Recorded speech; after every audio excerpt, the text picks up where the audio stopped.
and I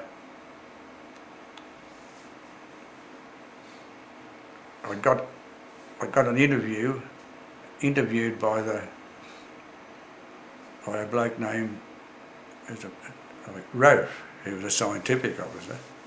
This is up in the Dimmick block in Sydney, and it turns out, from what Ian's told me, that he's the son of this Ralph that's involved with that kid that took that bloke's eye out in the Small World department.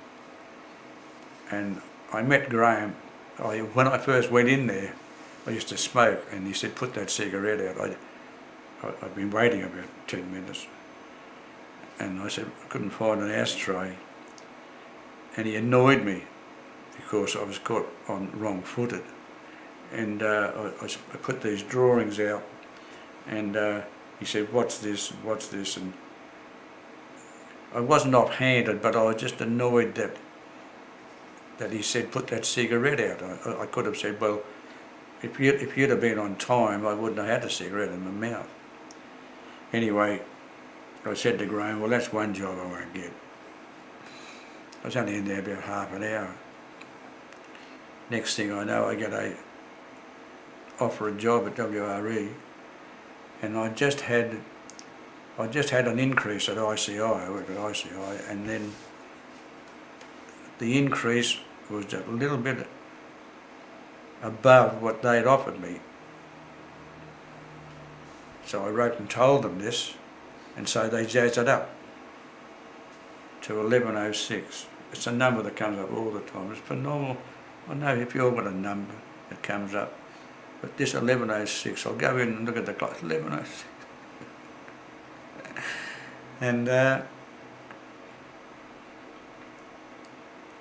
it turned out that was fortunate too, because it took me above what they call a bar. They had a bar here that if you went above that you had to do this and that, and I was above the bar, and I went to a section where I was the only one above the bar, and all that was fortunate because I didn't have to do any other thing to prove any other thing. They'd accepted. The fact that I went in on this salary had a significant and influence on what my prestige was in the place, which allowed me to anyway, WRE was a as you know, full of sheep and unique and wonderful place to work with, wonderful environment, and I've really enjoyed my life there.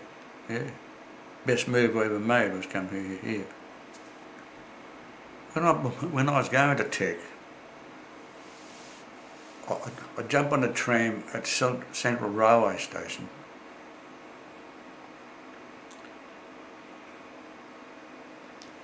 and I hear this voice yell out, "Val!"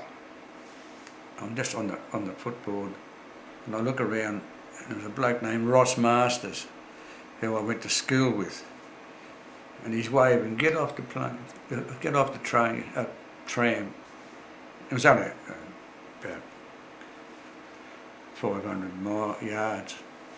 So I get off and hadn't seen him since before the war. And, "How are you? Blah, blah, blah. What are you doing?" So I'm going home. This to be about 6 o'clock PM. And he said, and we were dancers, we were all dancing. He said, "I'm going to a dance tonight at the Petersham Town Hall. Want to come?" I said, "Oh, I've got the books." And forget all that bullshit. "Do you want to come?" "Yeah, okay." So about 10 minutes after it there, he said, "Oh, I just met this Sheila June I met up at Katoomba. She's a real bunch of fun, and I'll introduce you to her." So she came over, and she was witty, and we got on famously, and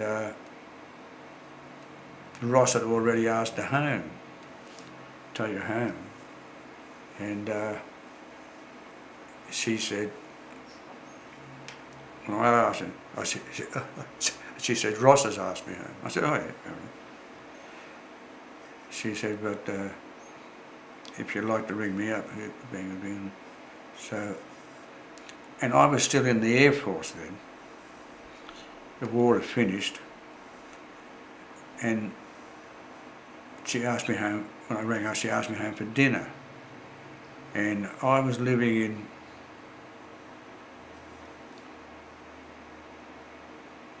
barracks at Richmond. And her mother, we all got on phones with everyone. And would you like to, and this is when I'm about to be discharged, and I had a situation where, depending on the amount of years you'd been in, and I'd been in 4.5 years, you got points. You got a number of points for the length of time you've been in.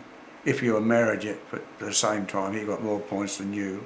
If you had three children, you got more points than blah, blah, blah. But I noticed at Richmond there were people getting out who had less points than me. And I happened to mention this at dinner table as a bellyache thing. And June's father was a flight leader in the Air Force. And she said, I'll tell Daddy. Next thing I know, I'm out. I still don't know what influence, if he had influence.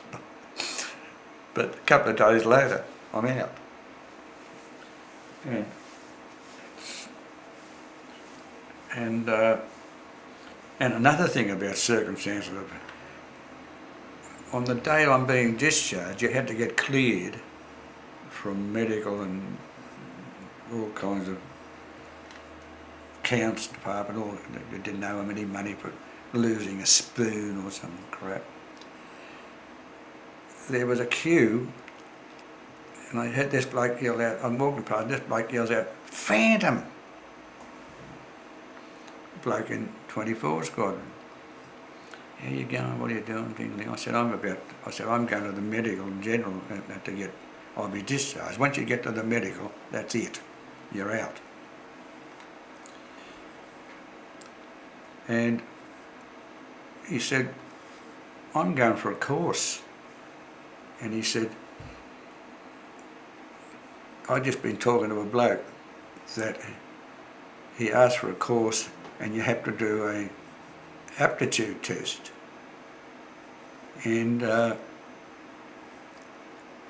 they told him he's got to wait 6 weeks for the aptitude test.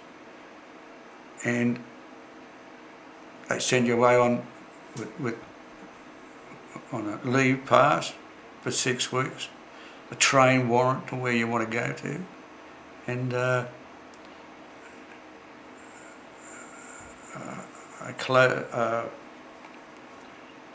food coupons and blah blah blah. I said,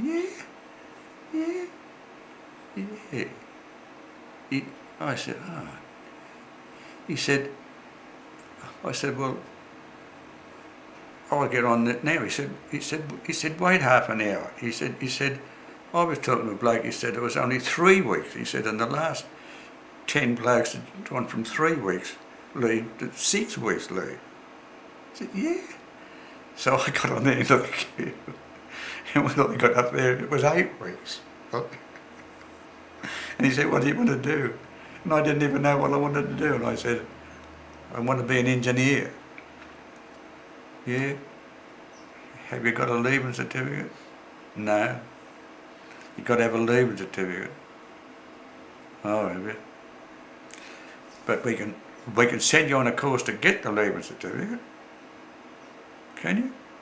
And then you can do that. Yeah. I'm not thinking leaving certificate, I'm thinking the 8 weeks leave. With pay. I've got 8 weeks to do what I like. And a rail warrant to bloody service paradise if I want it.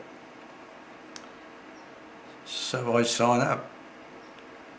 And another circumstance was that Jenny Aliff, who were not about 4 weeks after this, he said he's going down the Repatriation Commission to apply for a pension. I'll come with and then we'll go and have a drink. Blah, blah, blah. We go to this medical and general thing, joint, where he's going to make application for a pension. He was really crook, as you remember. He finished up with emphysema and everything. He said, another bloke from out there says, Phantom. G'day. So I get talking to him, and he said, you want a job as a clerk? He said, they're looking for clerks. I said, all right. I said, I wouldn't know how to clerk. He said, so he said, go up and see Make no too good.